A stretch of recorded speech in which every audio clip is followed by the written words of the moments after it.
एक एडवाइस जो मैं हमेशा सोचता हूँ, वो ये है कि सिर्फ़ बुक्स में मत रहो। जो मेंटल हेल्थ है, फिज़िकल हेल्थ है, उस पे भी फ़ोकस करो। पॉसिबल हो मॉर्निंग वॉक्स पे जाओ, नहीं पॉसिबल है तो कोशिश करो कुछ एक्स्ट्रा बोर्ड गेम्स है लाइक चेस है, कुछ है जिससे आपके माइंड को भी शांति मिले। ब्रेक्स लेते रहो। एक ब्रेक जो 15 मिनट्स, 20 मिनट्स की एक सेशन के बाद ब्रेक लोगे, उसका बहुत बेनिफिट मिलता है। माइंड जब रिलैक्स होगा, तभी एग्ज़ाम क्लियर होगा।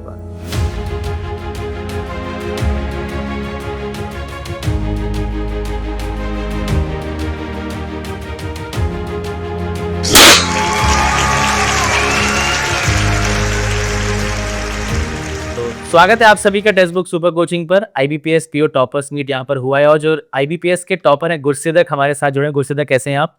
I am very fine. सबसे पहले तो आपको बहुत-बहुत शुभकामनाएँ। आपने काफ़ी सारे एग्ज़ाम्स अभी क्लियर किए हैं। सर मेनली तो आईबीपीएस पीओ ही क्लियर किया है। तो आईबीपीएस पीओ में भी कौन-सा बैंक आपको अलॉट हुआ और कौन से प्रेफ़रेंस पर था वो? सर मेरी सेकंड प्रेफ़रेंस पे था एंड इंडियन ओवरसीज़ बैंक हुआ है मेरा। ओके, तो खुश हैं? ऑब्वियस सी बात है खुश तो होंगे बहुत ही। खुश है। तो आपकी कितनी लंबी रही प्रिपरेशन की जर्नी? कब से आपने प्रिपरेशन स्टार्ट की और फाइनली कितने साल या कितने महीने बाद आपको ये सिलेक्शन मिला है? सर मैंने लास्ट ईयर का जो फाउंडेशन बैच था, उसी से स्टार्ट किया। एस्पायरेंट्स टू अचीवर जो था। एस्पिरेंट्स टू अचीवर्स वाला बैच, उसमें ही स्टार्ट किया। वहाँ से सारा प्री प्लस मेंस की तैयारी कर ली, सब कुछ कर लिया एंड इस ईयर फिर मेरा अप्रॉक्सिमेटली अब मार्च में स्टार्ट हुआ था वो बैच, तो 1 ईयर में वो हो गए। तो आई थिंक पूरा 1 ईयर का ही आपका पूरा जर्नी। तो सबसे पहला एग्ज़ाम आपने कौन-सा दिया था और वो एग्ज़ाम देने के बाद कैसा फ़ील आया था कि बैंकिंग के एग्ज़ाम्स को मैंने सिलेक्ट किया है, मैं क्लियर कर सकता हूँ या नहीं? क्या फ़ील था फर्स्ट एग्ज़ाम देने के बाद? मैंने ना 2023 में दिया था एसबीआई पीओ, बिना प्रिपरेशन के दिया कुछ भी। तो देखा, मेरे को लगा टफ है, बहुत टफ है, बहुत टफ है। क्या करूँगा, क्या करूँगा? तो फ्रेंड ने रिकमेंड किया कि ये कर लो, कोर्स कर लो। तो उससे बहुत हेल्प मिली मेरे को कि ये कोर्स है, इसे स्टार्ट कर दो। ये चीज़ थी। तो फिर जब उसके बाद प्रिपरेशन के बाद आरआरबी पीओ दिया, क्लर्क दिया। जब अटेम्प्ट्स देखे कि हाँ, इतने अच्छे अटेम्प्ट्स हो रहे हैं, तो फिर कॉन्फिडेंस अपने आप बनता गया, तो बाकी एग्ज़ाम्स भी हो गए। तो ग्रेजुअल इंक्रीमेंट देख के आप थोड़ा मोटिवेटेड हो गए कि हाँ, कर सकते हैं। तो बैंकिंग आपका होल सोल एक ही प्लान था कि इसके पहले आप कुछ और भी ट्राई कर रहे थे? सीधा बैंकिंग या ग्रेजुएशन के बाद नहीं बैंकिंग ही मुझे करना है? सर ग्रेजुएशन के बाद ना फैमिली का थोड़ा-सा प्रेशर था कि आप फ़ॉरेन चले जाओ, फ़ॉरेन में कर लो। कुछ रीज़न्स की वजह से मेरा वीज़ा का रिजेक्शन हो गया, तो वो नहीं बना। तो बट मेरी पहली प्रेफ़रेंस ही ये थी कि मेरे को बैंकिंग सेक्टर में जाना है, मेरा इंटरेस्ट बहुत था। ओके। तो फिर मैंने घर वालों को कह दिया कि 1 साल दे दो मेरे को, मैंने बैंकिंग के एग्ज़ाम देने हैं एंड 1 अटेम्प्ट ही दूँगा और कोई अटेम्प्ट नहीं दूँगा। बस वो उसी में हो गया। एक अटेम्प्ट में हो गया। चलिए, तो खुद पर विश्वास था इसलिए आप ऐसे अचीव कर पाए। तो प्रिपरेशन के इनिशियल डेज़ में आई थिंक जो मेजर चैलेंजेस होते हैं, जो स्टूडेंट फेस करते हैं, वो भी आपने फेस किए होंगे। तो यस सर। सबसे ज़्यादा चैलेंजिंग चीज़ क्या थी और आपने उसको ओवरकम कैसे किया? सर, एक होता है कंसिस्टेंसी, जो कंसिस्टेंसी स्टार्टिंग में मेंटेन करनी होती है। बिकॉज़ मोस्ट ऑफ द जो लोग कहते हैं कि ऑनलाइन कोचिंग है, क्या ही पढ़ेगा, क्या ही पढ़ेगा। बट एक चीज़ जो होती है कि पढ़ो, पढ़ने के साथ-साथ आपको सारा रिवीजन भी करना है, जो करना है, वो अपने पे होता है। हमें कोई चेक नहीं करेगा, कोई ट्यूटर नहीं चेक करेगा कि ये कर रहा है या नहीं कर रहा। तो वो सबसे डिफ़िकल्ट पार्ट था। बट धीरे-धीरे जैसे-जैसे कंसिस्टेंसी बनती जी गई, वैसे-वैसे आगे इम्प्रूवमेंट्स दिखने लग जाती हैं। मतलब अल्टीमेट की टू सक्सेस इज़ कंसिस्टेंसी, क्योंकि पढ़ाई सभी कर रहे हैं, आप देख रहे होंगे कि और मेजर ऑनलाइन में क्या होता है, स्टूडेंट्स कहीं न कहीं थोड़ा भटक जाते हैं कि हमने क्लासेस अगर कर ली तो हमारा सिलेबस हो गया। बट अगेन कंसिस्टेंटली आपको प्रैक्टिस भी करनी है, तब कहीं जाके आई थिंक आप सेलेक्ट हो पाएँगे। यस। तो ड्यूरिंग द प्रिपरेशन सबके साथ होता है, एक फेवरेट सब्जेक्ट होता है और एक लीस्ट फेवरेट सब्जेक्ट होता है। तो सबसे पहले आप लीस्ट फेवरेट सब्जेक्ट की बात करेंगे। ओवरऑल तो सब सब्जेक्ट्स मेरे को ओके लगे थे, बट अगर लीस्ट फेवरेट देखें तो मेरे को थोड़ा-सा कंप्यूटर का लगा था, जो आरआरबीज़ के लिए प्रिपेयर करना था। ऐज़ मेरा थोड़ा-सा कंप्यूटर का बैकग्राउंड भी नहीं था एंड मेरे को जब वो स्टडी करना पड़ रहा था कुछ काफ़ी कांसेप्ट्स, तो वो मेरे को डिफ़िकल्टी होती। बट अगर मोस्ट फेवरेट देखें तो मेरे लिए बेस्ट दोनों सेम लेवल पे इंग्लिश एंड रीज़निंग। ओके, तो इंग्लिश और रीजनिंग को बेस्ट लाने में आपने अभी मेहनत की या पहले से ही आपका है? क्योंकि रीजनिंग सब्जेक्ट होता नहीं, बट आई थिंक इंग्लिश आपका पहले से बेटर था कि आपने बेटर किया उसको, और साथ-साथ रीजनिंग में आपने क्या किया? इंग्लिश का मेरा बेस काफ़ी स्ट्रॉन्ग था बिकॉज़ मेरी मदर टीचर हैं, तो उनका मेन फ़ोकस होता था कि जो सब्जेक्ट्स करने हैं परफेक्टली करने हैं। तो but over a period of time कुछ रूल्स हैं, कुछ एक्सेप्शंस हैं, वो चीज़ की मेरे को काफ़ी हेल्प मिली अर्चिता मैम से कि उनकी क्लासेस में देखा कि ये एक्सेप्शन है, ये सब कुछ है। एंड रीज़निंग का तो मेरा सिंपल था कि ये आपकी क्लासेस होती थी, उनसे पज़ल्स किए, डिफ़िकल्ट भी किए, प्री लेवल भी किया, बहुत बेसिक भी किया।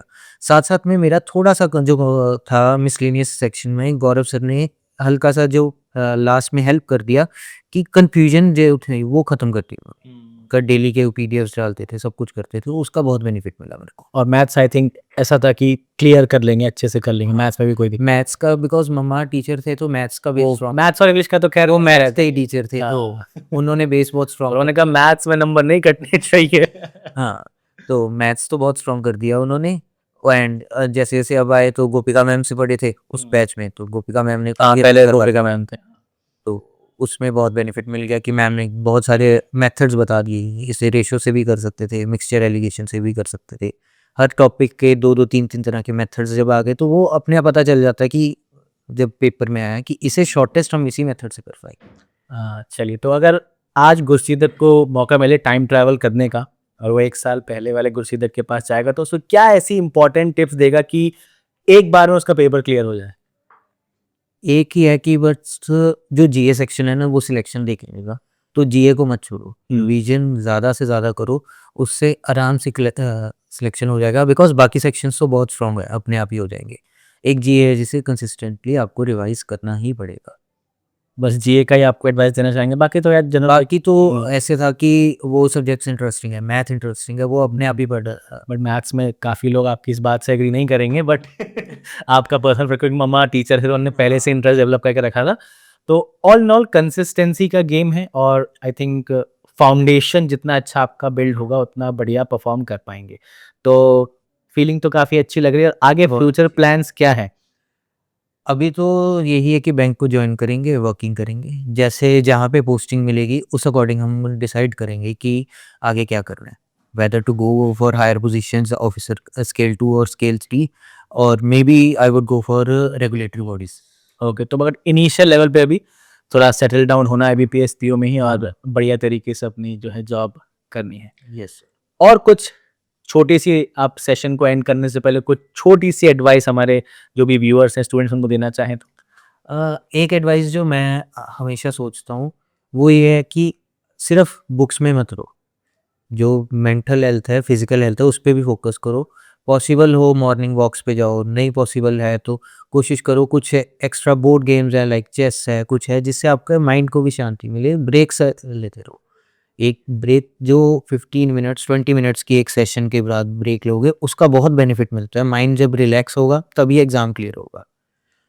बिकॉज़ एक चीज़ ना मैं आप सबको शेयर करता हूँ, मेरा टारगेट था कि मैंने एसबीआई के एग्ज़ाम्स देने हैं, एसबीआई एग्ज़ाम्स देने हैं। कुछ रीज़न्स की वजह से मैंने वो एग्ज़ाम नहीं दिए। बट उससे पहले जितने भी एग्ज़ाम दिए ना, मैं उनमें बिल्कुल चिल होके, कूल होके कि ये तो मेरा ट्रायल वर्ज़न है, मैंने तो मेन एसबीआई ही देना है, उस पे फ़ोकस किया। जब उस पे आराम से बिना कोई स्ट्रेस के गया एग्ज़ाम, तो अपने आप एग्ज़ाम भी क्लियर होने लगे थे। तो देखो भाई, फिजिकली स्ट्रांग रहना है, मेंटली स्ट्रांग रहना है और कंसिस्टेंटली हार्ड वर्क करते रहना है। इन तीनों चीज़ों को अगर साथ में लेकर चलेंगे तो डेफिनेटली जो भी हम एग्जाम क्लियर करने की बात अगर नहीं भी करें, जो भी आप टारगेट लेकर चल रहे हो उसको डेफिनेटली अचीव कर सकते हो। तो भाई thank you so much for this session और आपको बहुत बहुत शुभकामनाएं एक बार फिर से थैंक यू। IBPS सेलेक्ट होने के लिए।